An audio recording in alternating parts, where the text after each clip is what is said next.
Should I take off my glasses so at least you guys can see me? I might squint.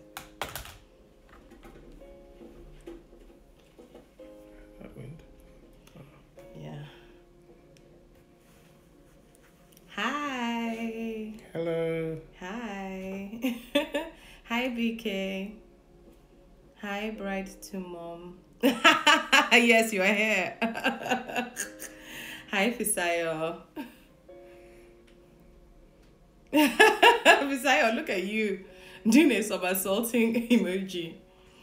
Hi, everybody. Welcome. Welcome. Hello.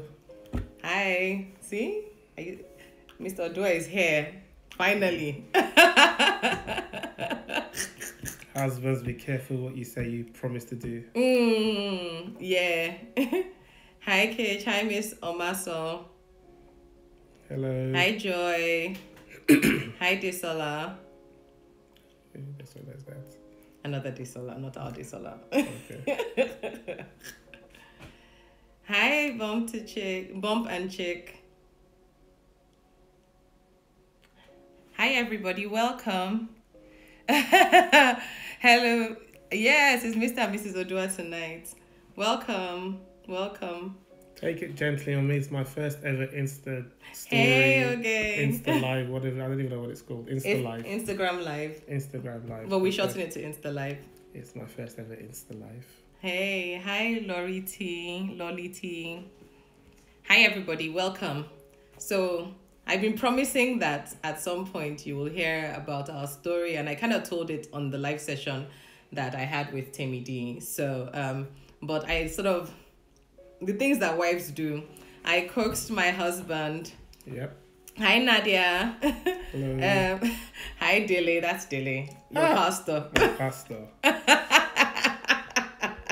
Please tell us if the sound is great, if you can hear us properly. If you can't hear us properly, let me know so that if there's any technical things that we need to sort out at the beginning, we can do it before we get into it. But yes, I toasted my husband to come on live session. It's not his thing.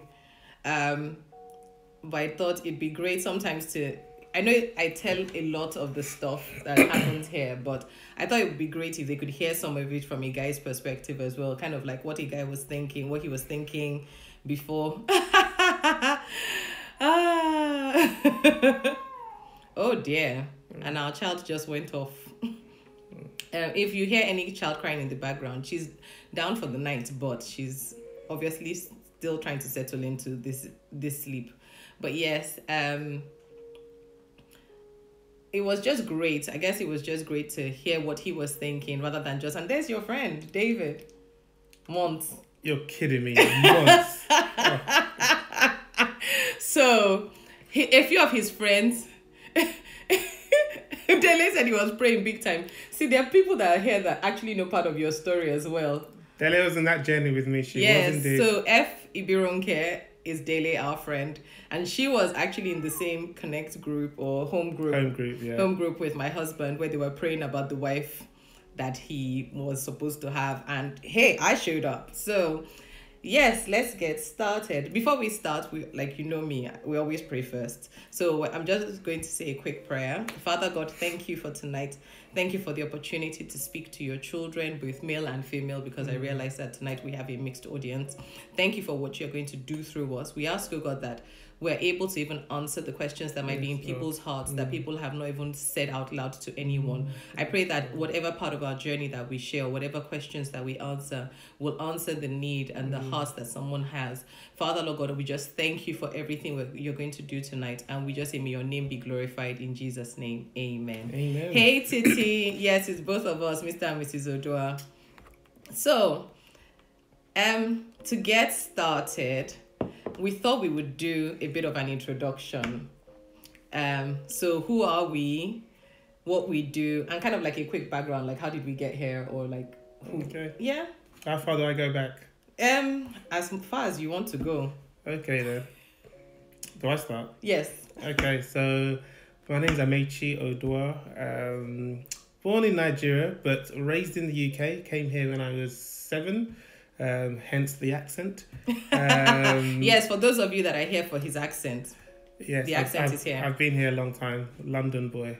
So yeah, raised in the UK, studied here, work in marketing, currently a marketing director for a tech company in London. I've been doing youth work since I was quite young. I think I discovered youth work when I was at university with my friend David that's on. We were doing some youth work, working with children, taking children from inner cities to like the countryside for a church that we used to go to. Like most Nigerians, grew up in a very church background, but I got to about 15 when one morning my mum said we're going to church, and I shouted back, I'm not going, and that was my end of church for about 6 years. Amazingly, for a Nigerian mother, she didn't come upstairs, kick me out into the car and take me to church. She just left me, and I found my way back to Christ many years later.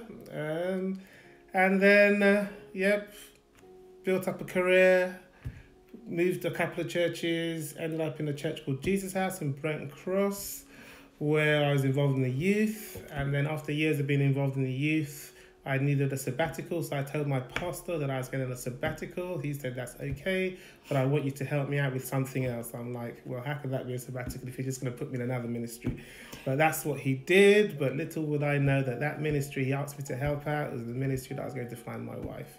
Oh. And I'll leave it there. Okay, so that's his own quick background. Even my mom is on this live session. No, wow. Oh my gosh. Okay.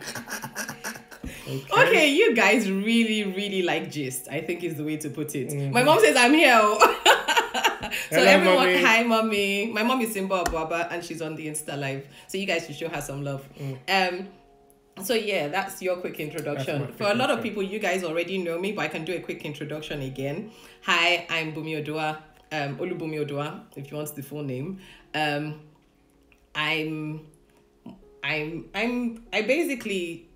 I did not grow up here.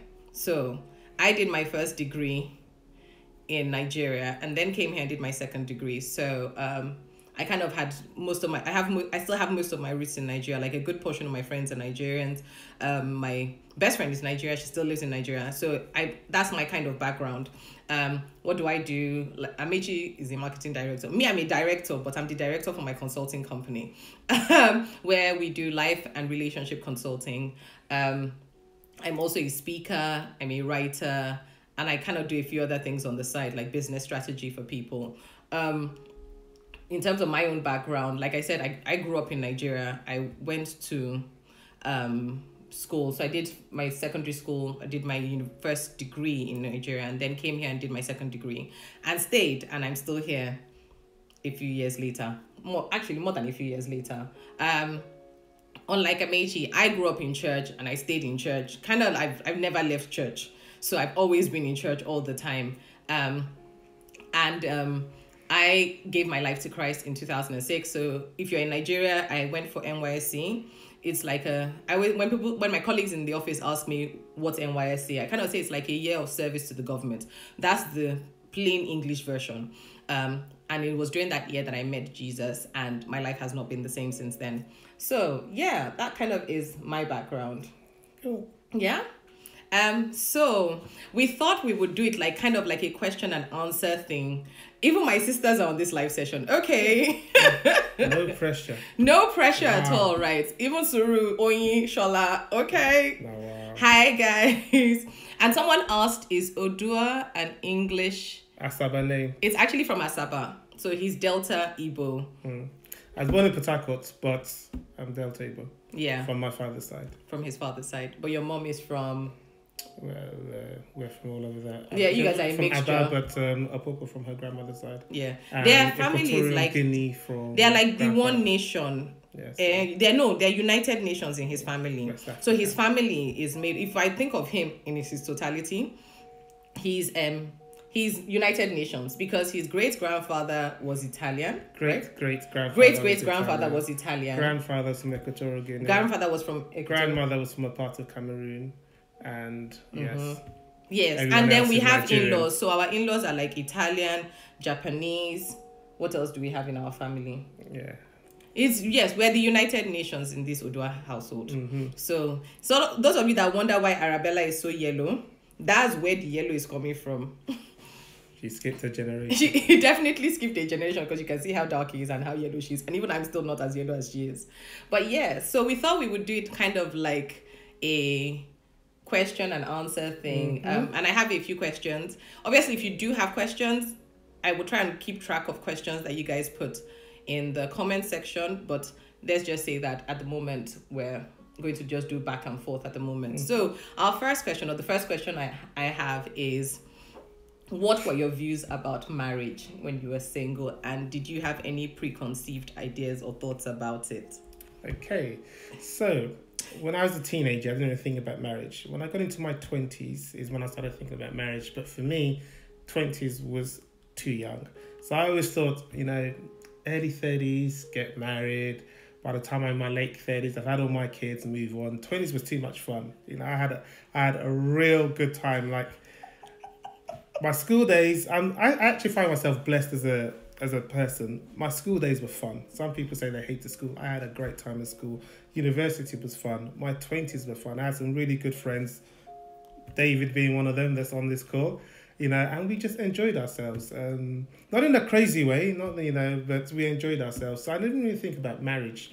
And yeah, I just thought 25 was just way too young to get married. Anything in the 20s was too young. So for me, it's like, don't even think about marriage till you get into your 30s. And like most people, you think like it's like a light switch. You're just like, oh, I'm 30. Okay, time to get married. Flick, I'm married. But obviously that didn't happen. But yeah, so for me, it was just something I didn't think about hugely, and I just thought, when I get to 30-something, marriage would just somehow, miraculously, amazingly just come along out of the blue. And yeah, that was really it, and I think in terms of as I got older, so when I sort of got into my late 20s and then I got to 30 and I thought, okay, it's time to settle down, and then I got to 32 and 33 and 34 and 35. I'm like, this marriage thing, at this point, starting to like really want to get married, praying for marriage. And so you were praying at that point in time? I probably think by mid-30s I got to the point where, okay, maybe I need to start praying about this thing now. I don't want to go out anymore. The fun times are great, but I'm really ready to just settle down, chill, have kids. I built up a good career. I had my own place. So everything just seemed to be like, everything's ready. Everything's ready. So you thought that, okay, well, I've ticked all the boxes. Yeah. It's not even as if on the journey I was saying I've ticked all the boxes. It just got to a point where I'm like, well, I'm actually ready for marriage. If I got married today, I've got a good career, good income, I've got my own place, so it's not like we're going to be renting. I bought somewhere. So someone actually said, Bumi, looking at you like, why didn't you pray earlier when you were in your 30s? I wish I had prayed when I was in my 20s. Yeah, but if he had prayed earlier, maybe he wouldn't have met me because I was still in Nigeria at that point in time. Valid point. So, maybe. Yeah. So I think at that stage... See, Dele says regular prayer point at our home cell. Yes. So when did I start going to that home cell? It would have probably been around then, actually. It would have been my mid-30s that I started going, So, and it was something that after a while became a regular prayer point. There's a couple of us in that group that were single, so we were prayer points for marriage. So and then my late 30s came along, and at that point, I think that's when it really started hitting me like, what's going on here? Surely I'm a good catch. What's going on here? God, surely you're a good catch. Yes, baby, you are. Thank you very much. I appreciate it. I'm glad somebody loves me. So at that point is when I was really, more praying about it, thinking about it, talking to God about it, and it's at that point where it really started sort of like taking priority. So it wasn't... My sister says good catch. Thank you. So it wasn't getting me down. I wasn't depressed or sad or anything like that. But it was like, what's going on? I usually like that question. God, what's going on? Why is this such a difficulty? And then obviously you have to self-search yourself. Like, am I too picky? What's going on? Am I not ready? Am I not being serious? That kind of thing. So that was all started coming to my mind. Okay. And were you meeting people during this period of time? Yeah, some people. So there were people in church, my previous church I went to, there was people that I was good friends with. I think the difficulty with me as well, and I'm sure you've talked about this, is that I was good friend with girls. So I had friends, I had female friends that I could go out with. You know, like we can go to the cinema, we can go for a meal, and we're friends. Yeah. You know, and I had groups of friends like that as well, where mixed guys and girls, and we'll all go out, hang out together, and stuff like that. And there was probably girls in that group. Yeah. I remember someone telling me there's probably girls in that group that took a liking to me, but maybe I didn't see them that way. You know, and that probably is another question that I think you've talked about before. I know some of your posts are talking about that. As guys, we have to be careful, but sometimes we're just, and Dave knows this, you know, sometimes we're just friendly. You know, we're genuinely friendly, but not realizing that someone takes an attraction to you because you're being friendly. Yeah, because you're being friendly, and you don't see that.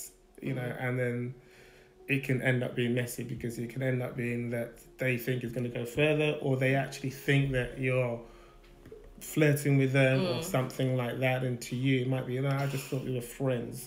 You know, so I think there was a few situations like that you know, especially in the church I went to, People Jesus House, there was someone there that situation arose with, and it was someone that told me, look, she actually thinks more of you. You know, so what's you know, then at that point I'd made a decision that I have to be more careful, you know, how I befriend people, and, you know, go out in groups, and, you know, rather than just, hey, let's go to the cinema. I would literally, for a friend, you know, a few people, nobody wants to go, just one girl that's free, I'd be like, hey, let's just go and catch a film, and think nothing of it. You know, but yeah, not realising that, you know, for her or for them, they may be thinking differently. So that's sometimes an issue that I had. But I did get to a point where probably in my late 30s, where it was and I think that's from going to church and going to the home group, where I was like, okay, I can't just say I'm dating someone, it now has to be serious. So it has to be someone that, if we start dating, it's ending in marriage. If I don't think it's ending in marriage, then I'm not going to date. So yeah. And I guess that kind of ties into some of the stuff I've said, where I'm talking about, you know, I remember I did like a godly dating live session some months ago, where I talked about when you start to date people, you're kind of doing like a trial and error thing, rather than being intentional that, okay, if I'm dating this person, or if I'm going out with this person, because this is actually ending up in marriage. I'll be very honest with you. If I was 10 years younger, I'd be dating. Yeah. You know, and if it was like, I'm not sure where this is going to go, but I like her, I would have probably dated. You know, but at that point it was like, you don't want to spend 2-3 years in a relationship that's going to end up going nowhere. At that point I was like, I'm too old for this. This has to be like, and obviously at that point I got more mature in my Christianity. You know, I had mentors and pastors I would speak to, and you know, I got to that point where I realized that yes, you have to make sure that you're in a place to get married. You can't just date, move on. So it was all that made me get to the point that, okay, just stay single. When the right one comes along, you'll know, and then that'll be it. Other than that, let's not date. Okay. So when the right one came along, I prayed for a long time, let's just say. So we have one question already. Yeah. It's this question for you both. In what way has marriage changed you? Ooh. Oh, wow. So one of my biggest struggles with marriage, when you've been alone for a long time, and I've lived on my own, because, again, my friend is on the call, David, we used to share a place together. And then I got my own place, and I've lived on my own for years. The biggest difficulty, the biggest struggle I've had in the first few years of marriage is someone else in your space. You know, and having to adapt to that is probably been the hardest thing, you know, because there's sometimes you just want to do your own thing and you just can't. I just have to change. I've had to change my whole mentality, you know, because there's someone else there. I can't. Some of the random things I used to do when I was single, you just can't do anymore. You just can't get up and drive to another city to hang out with friends for the weekend and, you know, put on the PlayStation and spend 5 hours playing video games, you know, do a marathon of some TV show, you know, all those kind of things I just can't do anymore. So it's being considerate for someone else that's in your space, and then just getting used to someone else in the space. But me and I I'm sure as we go along we may discuss this, are very different in many ways. You know, I'm extremely neat. For me, it's not as neat. I'm not saying she's messy, she's just not as neat. Yeah, this is like behind the scenes in the Oduahs household. Yeah, so I clean. Bami's a great cook. Cleaning is not her thing. So, so there's a few things. That's changed. I guess for me, it would be different. Well, it's not different, but like, I guess marriage has kind of toned me down as well a bit, in that I can be really feisty. He probably still thinks I'm feisty anyway, but I feel like I've toned that down a little or a lot. I don't know, but I just feel like I'm a bit calmer now that I'm married. And I guess I'm thinking more in terms of somebody else. So I'm not just thinking of myself and what I would like. So there are things that if it was just me, I would have posted certain things on Instagram, for example, or posted things on things I wish I knew before. But now, because I'm married, I'm thinking, okay, what impact does this have on my spouse? And actually, is this the best thing to post right now? Even though I want to stay authentic and real, but I also have to consider the other person and, you know, giving them due regard, that actually, is this something that they're happy for me to share online? So things like that have definitely... So before, where I had no filters, I do have filters now. Yeah. And then somebody else asked us, did you cut off your other... So the person asked us about our friendships and if marriage changed our friendships. I guess for me, did it change my friendships?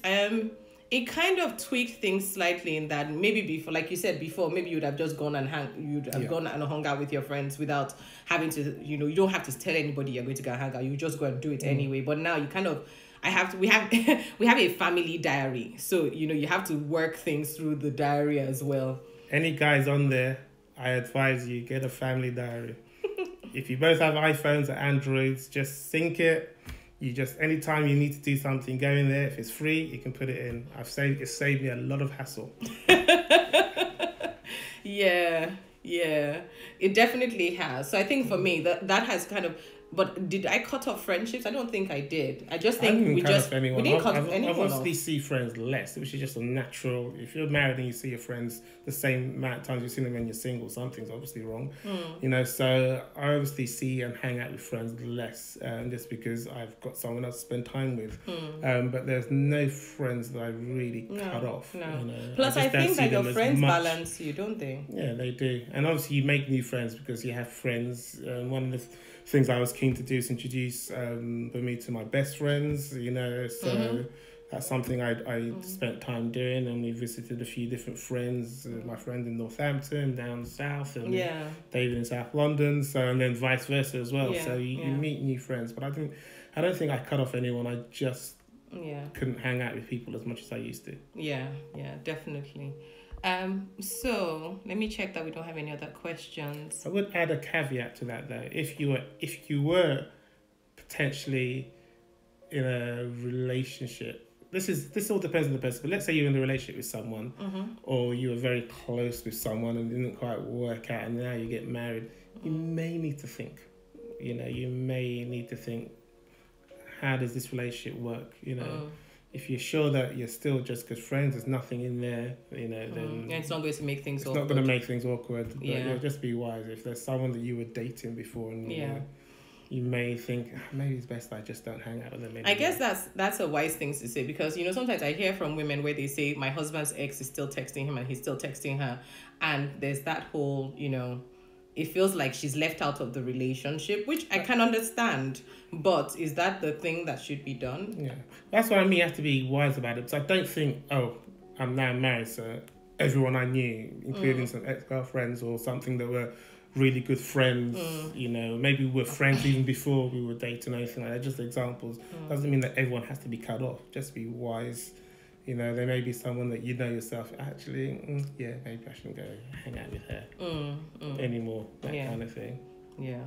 So, somebody kind of has asked a question that's kind of tied to our next question. So, before I ask the question or read the question, so one of the things I said was, with those thoughts or with the ideas that you have, did you have a list? And then somebody then says, how did Bumi stand out from other people you had previously dated? Okay, so... looking at the two questions. So your first question, did I have a list?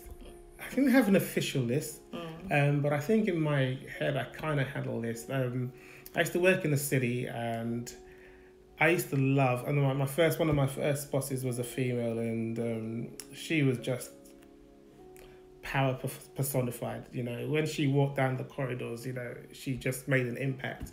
And working in the city, you know, I loved power dressing women. So I love that whole city worker, be it lawyer, investment banker, that kind of thing. So I always probably thought that I would marry within that circle. So I always thought I'll marry a professional, you know, who worked in the city or something like that, and power dressed and that kind of thing. So I kind of had that in my head. I didn't have anything like what she looked like, outside of how she dressed, you know, colour, hair, blah, blah. I didn't have any of that. But it was more like, probably that. I always thought I'll marry another professional like me kind of thing, or like the colleagues that I worked with. That was probably really it. How did Bumi stand out? If I'm to be honest, Bumi didn't stand out. So we became friends first. So I think, and this someone told me this a long time, a pastor told me this a long time, that most of the time you will marry within your friend circle.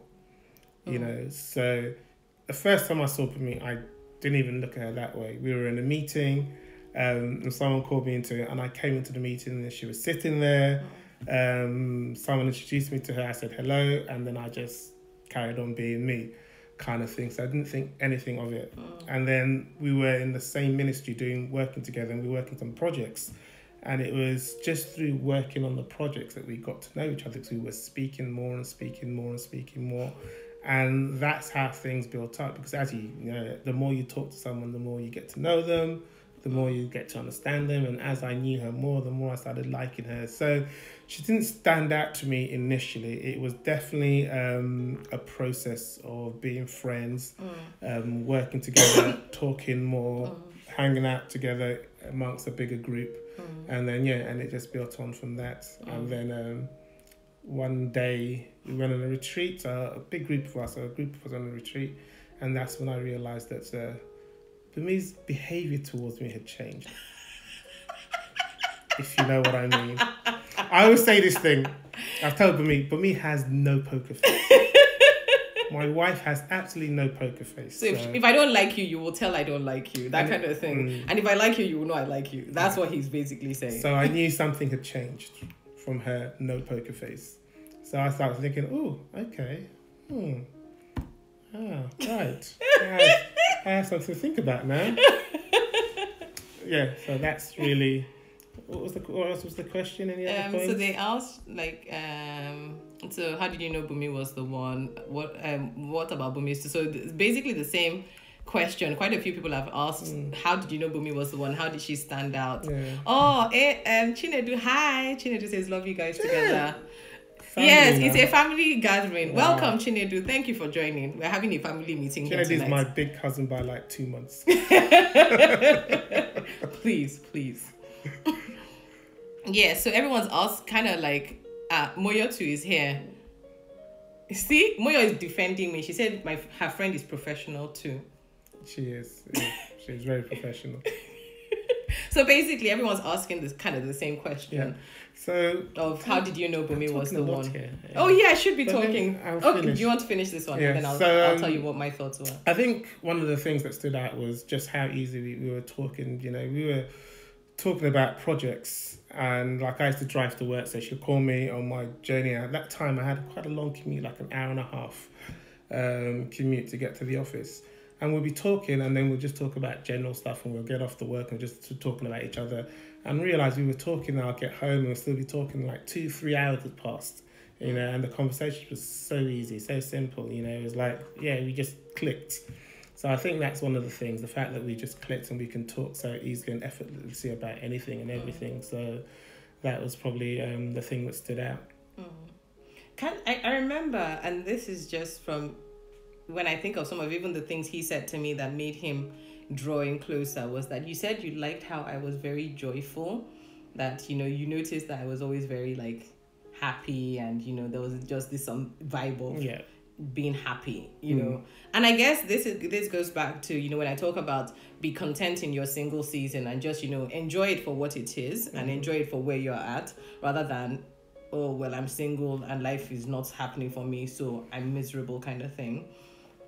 So yeah, but anyway, because I am asking him some of the questions, and I guess I should be answering some of the questions as well, because it's not one person in the relationship. But so did I have preconceived views about marriage? Yes, to some extent I did. I kind of thought that I would be married by 25. So I kind of, wow, yes, far too young. Yeah, no, but it's not far too young. For me, it was, but it's not. Yeah, for him it was too young, but for me it was the ideal age. I'd rather my daughter married at 25 than married at my age. So. Well, true. See, so yeah, I had that mindset of I wanted to be married by 25. I wanted to have had all my children by the time I was 30. And that it would be done, and I would my husband would be like this. And even there were some silly things like, oh, my husband would always spoil me, I would always have his card, and I'd always go shopping with his money. Why is your eye changing like that? Yes, but aren't you glad that the Lord pruned me, so that way by the time we got to where we were meeting years later, my list was so different. Amen. But the funny thing, you guys, so one of the things that was on my own list was, my best friend and I, we've had this conversation many years ago. Yemisi and I talked about how we wanted a man that spoke well, that we both grew up in academic backgrounds, so our parents are lecturers, and that there was just something about when you grew up with professors, you kind of had expectations of how people would speak. And so a guy that was, and this is no slight to the people from this particular part of Nigeria, but a guy from Ibadan that is calling church shush was not working for us. So we had that running joke between the two of us that it just would not work. It would have been winding us up. And somebody has asked me, well, will God give me a man that doesn't speak well? And I said, well, you're assuming that God will be wicked enough to do something like that. But that even then when we said it, now when I look back, wicked to not speak well. Exactly. But even then, this is where I'm getting into that.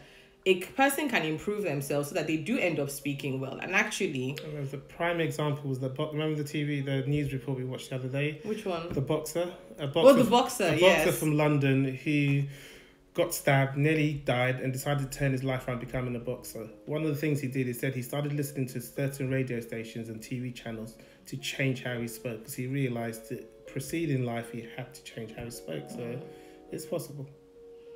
So we have another question as well. So, for both of you, how compatible are your money styles? I'm not sure our money styles are very different, are they? They're not. I think the only slight difference is I'm more cautious. Yeah. So I'm more planned. I'm the one that did the family finance budget sheets. I'm the one that looks at it very regularly. I'm the one that thinks, oh, we need something, so I'm thinking, how are we going to get it? Whereas Bumi is the one that we need something, God will provide. Whatever we need, God will provide. Whereas I'm thinking, God will provide. But practically, how are we going to get this?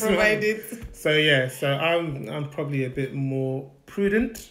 And it's not that Bumi is a lavish spender, she's not, but she's just more believing that if there's something, no matter what the value is, if it's something that God wants us to have, He will make a provision for, where I tend to just be thinking about the practicalities of it.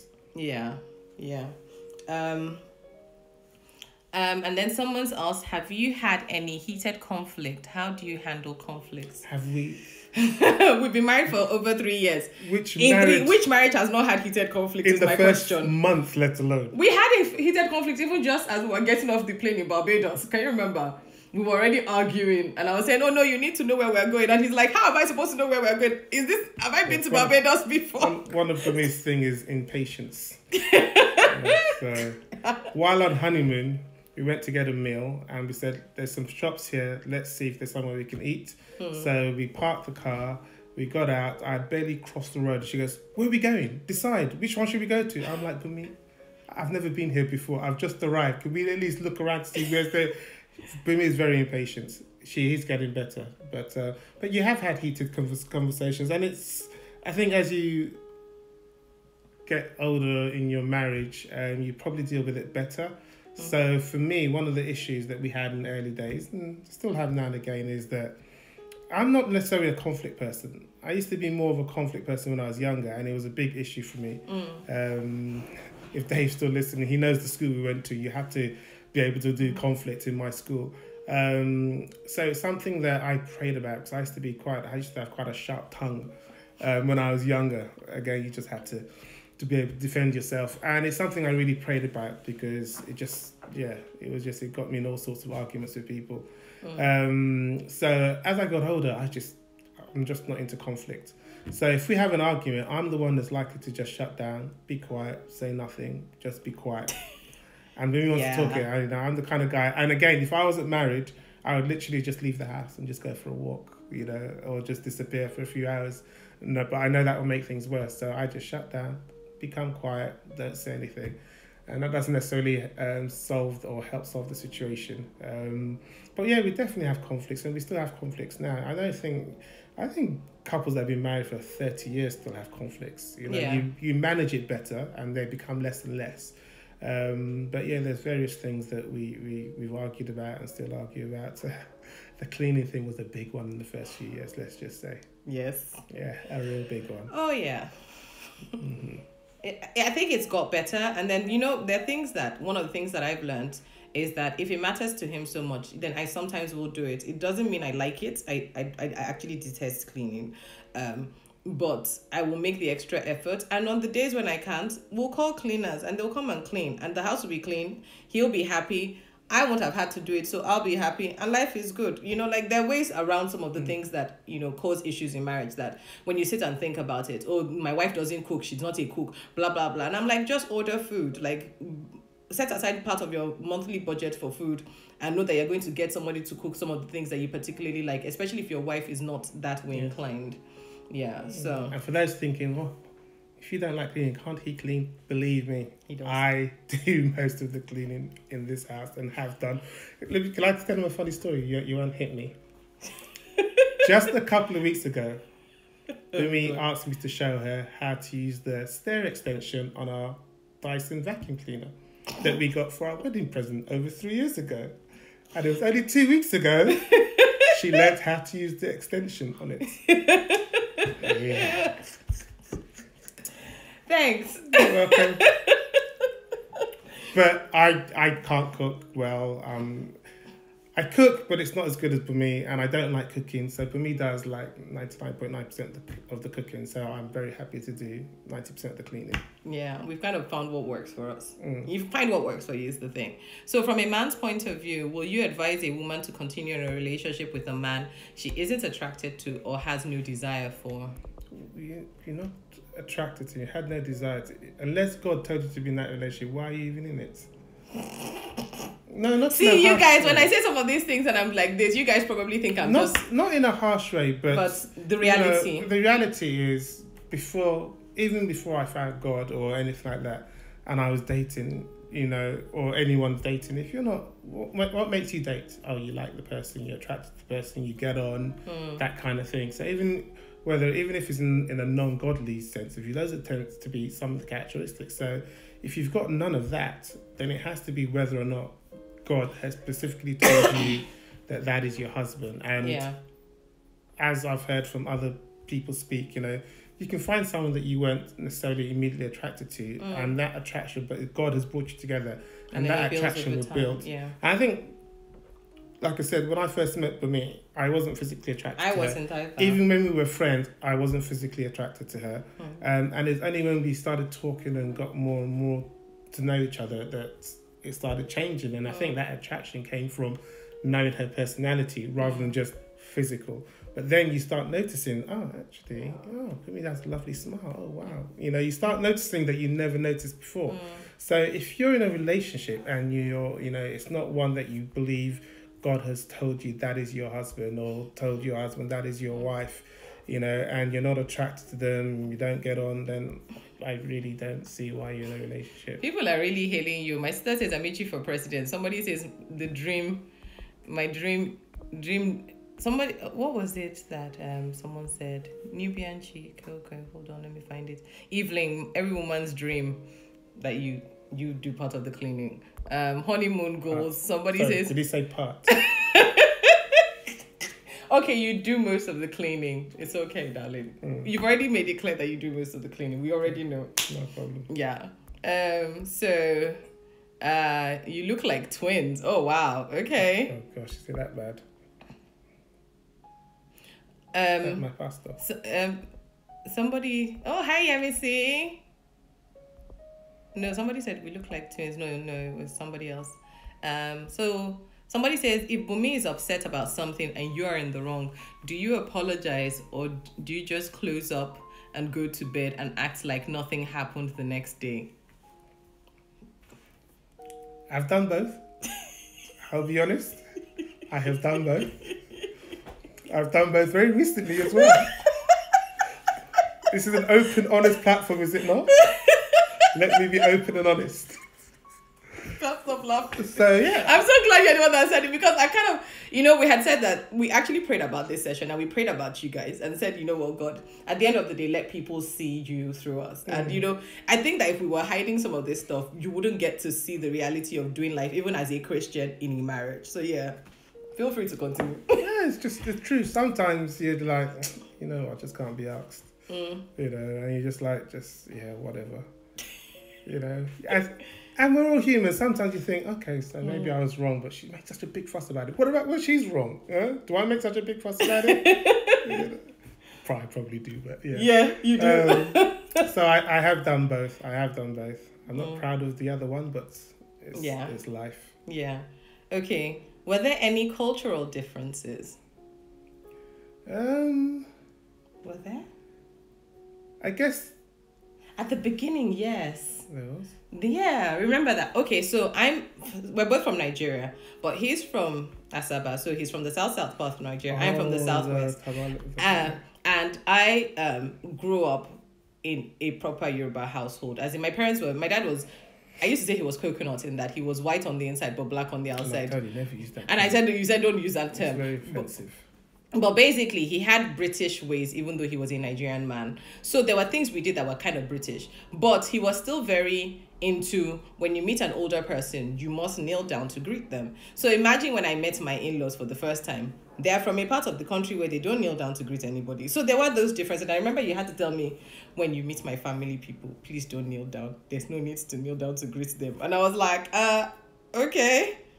Awkward, weird, but okay. I understood the Yoruba culture, but I think what I found difficult is that I have younger cousins than you, that when they see auntie, they don't kneel down. So to me, it was like, because why is my 15-year-old, 20-year-old cousin saying hello, auntie, and then my wife is bending down, kind of thing.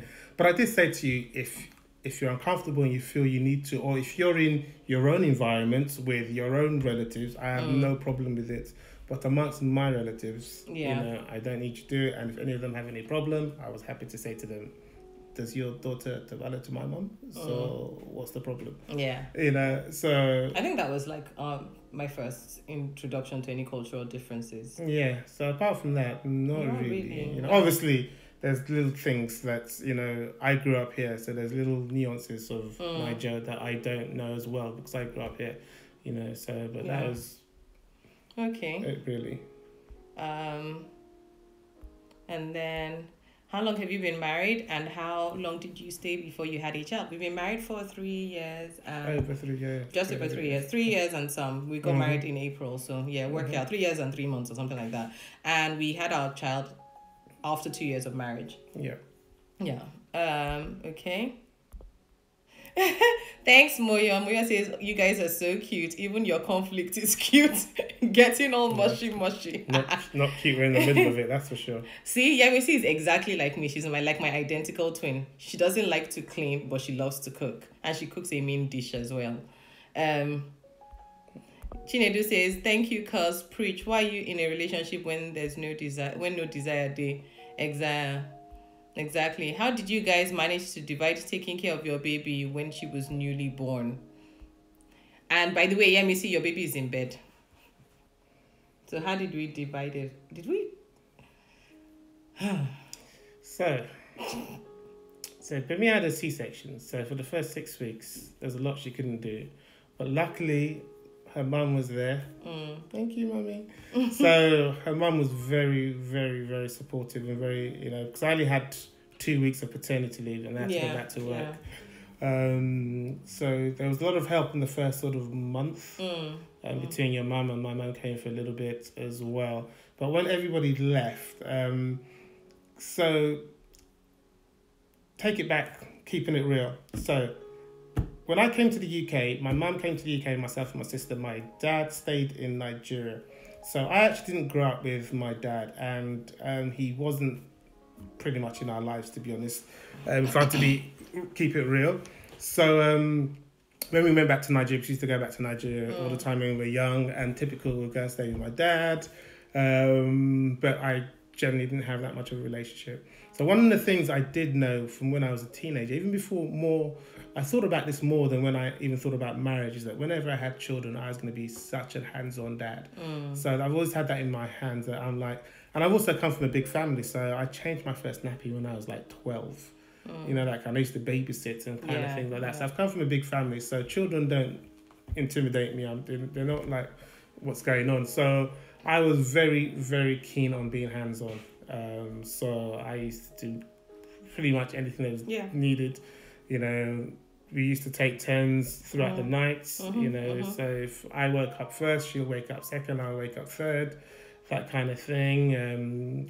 Because of the C-section, after mummy had gone, I used to give her most of her baths in the mornings and stuff. Even when I went back to work, I would still do the night shift, that kind of stuff. And he still does the night shift, even now.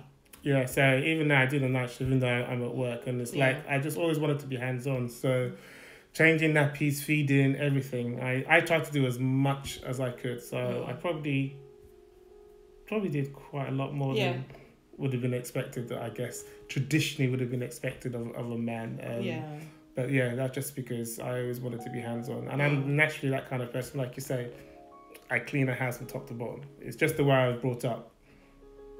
Yeah, definitely. He definitely is very hands-on. He's a very hands-on dad. So we swap, we alternate who does bedtime, for example. So if he's not in town, obviously I do everything. But if he's in town, then we will definitely mix and match things. I don't get up in the morning. So when she wakes up, he's the one that gets her changed and all of that. Kind of was like an agreement that we had. So I could get a bit more sleep because I was going to be looking after her all day anyway. So he would say, okay, you know what? You still lie in bed for a few more minutes. I'll go and change her, or I'll get her ready. I'll prepare her breakfast and things like that. So yes, that's how we kind of did that. For people who grew apart, can you elaborate how to make it work again? I guess. I think that's hard because we're still relatively young in marriage, and I think there's different degrees of that. I think there's, you've sort of grown, you're a few years married like us, and you sort of got into a routine, and sometimes you take it for granted. Yeah. And then there's those that have been married for 10, 15 years that have slowly grown apart, and that now 5, 6 years of growing apart.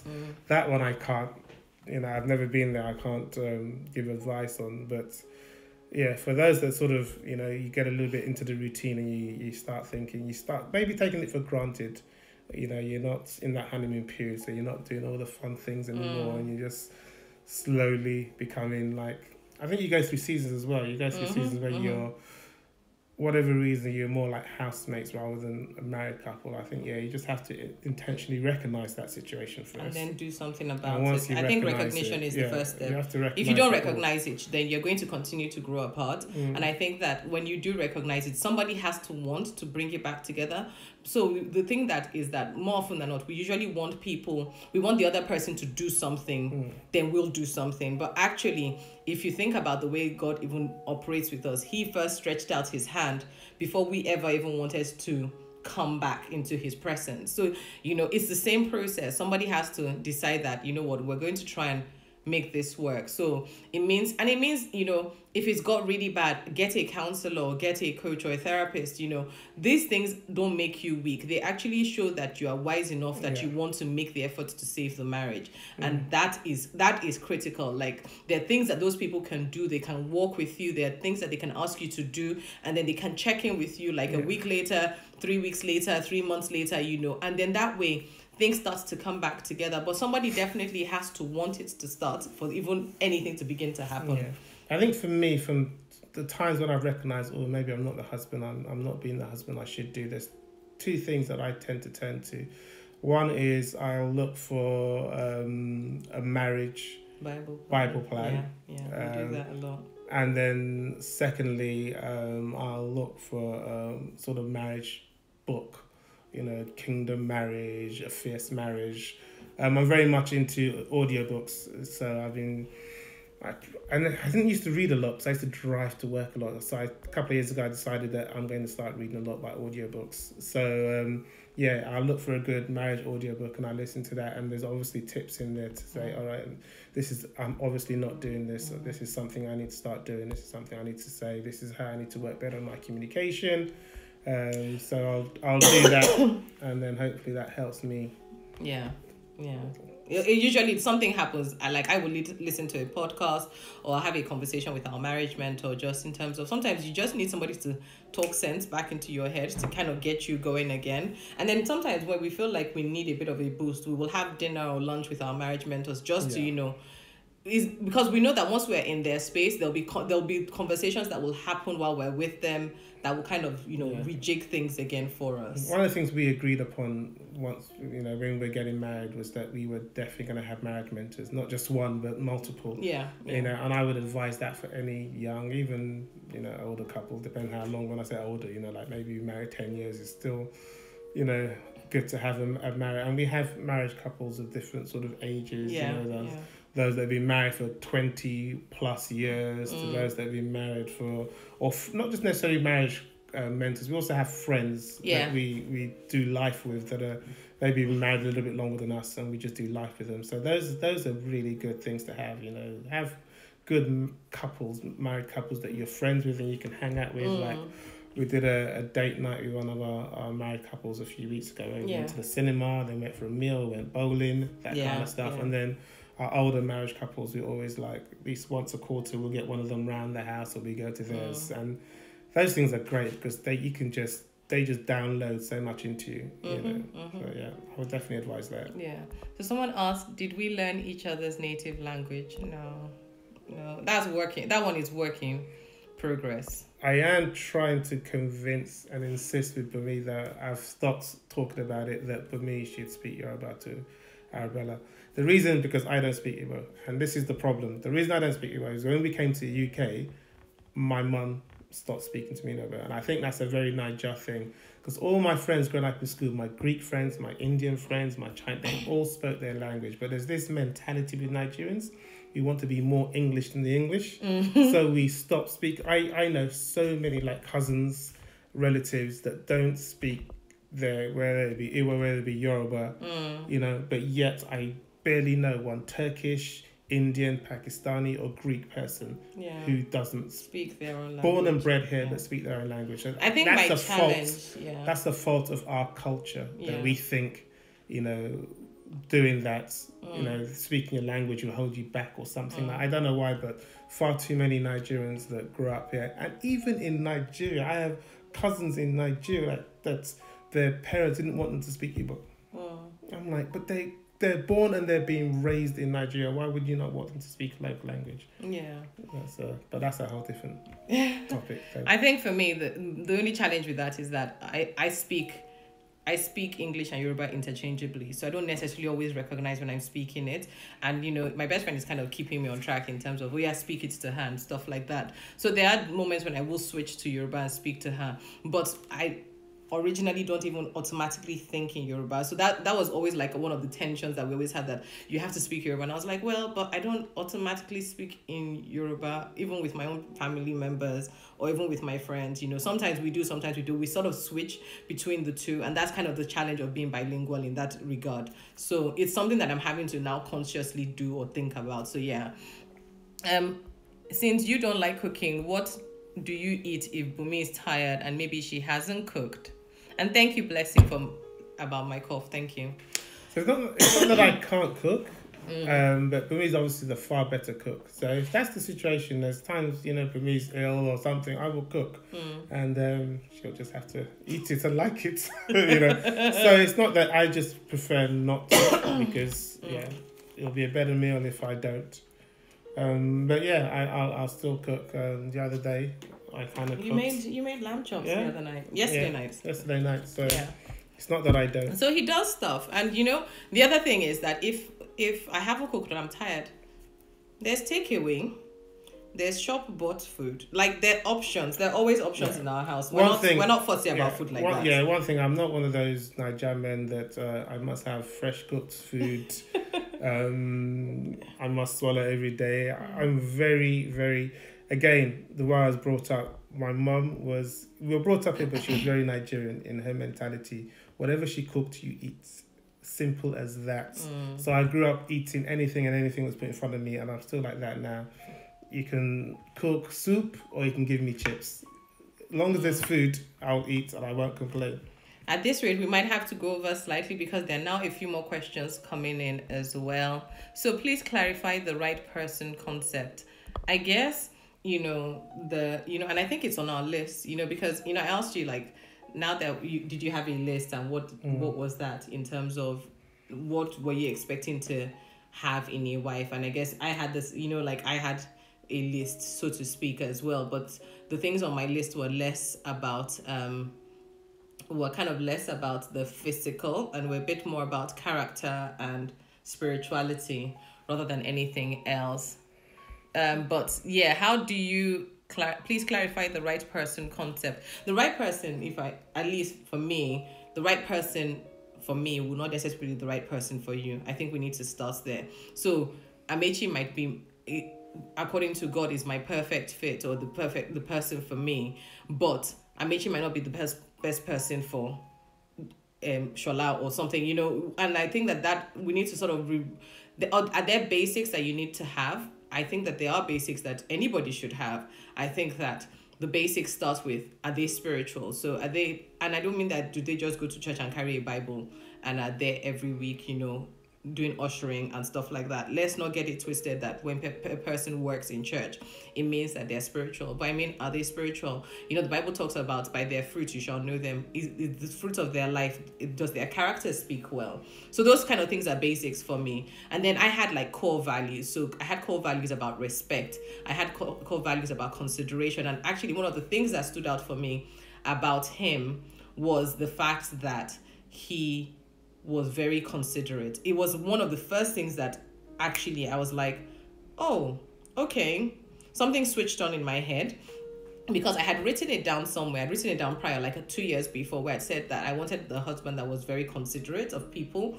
And then he did something in particular, and I'm not even sure if he remembers it, but we were going away for this retreat that he talked about earlier, and I was the one that was living furthest away, but we all needed to car share. And I said I didn't mind coming to pick people from church. And he said that, why did I have to come all that way? That I was the one going to have to drive the farthest. So why should I have to feel the pressure to come all that way? And for him, it was probably, he didn't think anything of it. But for me, who had that at the back of my mind in terms of the core value of who I wanted as a person, he wanted in his spouse, that kind of thing switched on. Even at this point, it still wasn't confirmed to me that he was my husband, but something definitely piqued my interest about him. Because we have questions, and I want to, if I've not answered your question, please can you post it again when I restart the live, because I realized that Instagram is about to cut us off. I knew that this thing wasn't going to be 1 hour, but we're going to make do with how Instagram works anyway. So I'll come back to, and then he probably has his thoughts on what the right person is, and he will clarify that for you. So I'm going to switch off, and then I'll switch back on, and then we can continue the question. So if I haven't answered your question, please post it again, because I can't read all the questions all at once.